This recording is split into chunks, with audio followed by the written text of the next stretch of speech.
السلام علیکم زه یم انیس خان او نن دی د اګست 15 تاریخ دوه خبرې کومه ډېر اوږده ویډیو درته نه کومه دوه خبرې دا دي چې د شهزاد پراچا یو صحافي دی هغه د سټیټ بانک یو ډیټا شیر کړې ده چې په کم کې وایي چې په 38 ورځو کې لکه یو میاشت او 8 ورځو کې بلوچستان حکومت 13 ارب قرض اخیستی، سند حکومت 16 ارب اخیستی، خیبر پختونخوا 10 ارب قرض اخیستی او پنجاب حکومت 405 ارب روپے قرض اخیستی. ته سوچو که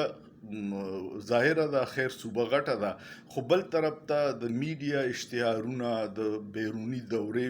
پوره جاز ډک نو بیا خلکو په ذهن کې راځي چې دا قرضې ځي چېرته ځکه چې دا قرضې به د عوامو د څرمنې نه وځي، ټیکس به راټولیږي، نور ټیکسونه به لګوي او دا به د بینکونو ته سره د سود واپس کیږي. نو یو طرف ته درې واړو صوبو 13 16 او 20 ارب او بل طرف ته صرف پنجاب 405 ارب قرضه اخیستې ده او هغه په جازونو کې پوره خاندانونه سره د ملګرو نوکرانو په چکرو دي. نو تپوس به ترې څوک کوي، وفاق کې هم د هغوی حکومت دی او طاقتور خلک هم ټول د هغوی په سایډ دی. نو دغه یو صورت حال و. دویم خبر دا دی چې دا خبر په میډیا چلیږي چې د تحریک انصاف یو کس دی چې کم مخکې صوبایي وزیر پاتې شوی دی، شوکت یوسفزی د شانګلې علاقې سره تعلق دی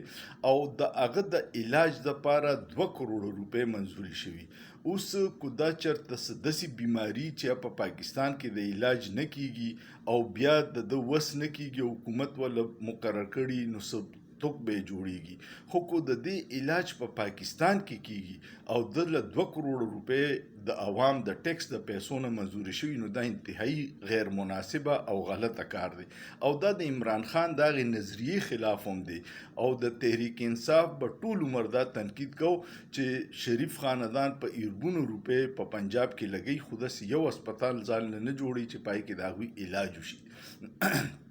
نو چې په کم شي ته په بل باندې تنقید کې پکار ده چې ته هغه ونه کې. کو چېرې دا شوي پکار ده یوسفزی صاحب لا چې د دې کلیریفیکیشن وکړي چې د دوی داسې څه کمپلیکیټډ بیماري ده چې د هغې علاج په پاکستان کې نه کیږي او کو نه د هغې نه باوجود ولې دا پیسې منظوري شوي، نو دا د عوامو پیسه ده، دا بالکل غلطه ده، بالکل ناجایزه ده، د دې نه دی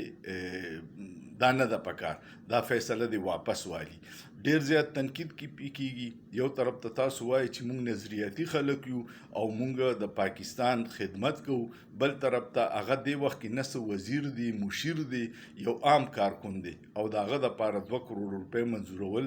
دا ډیر غیر مناسبه ده. امید لرم چې دا 2 خبرې به ستاسو خوښې شوي. ویډیو کوم خوښه شوه کمنټ وکړئ، لایک یې کړئ، شیر یې کړئ او سوچ پیو کې په سوچ کې څه ګناه نشته.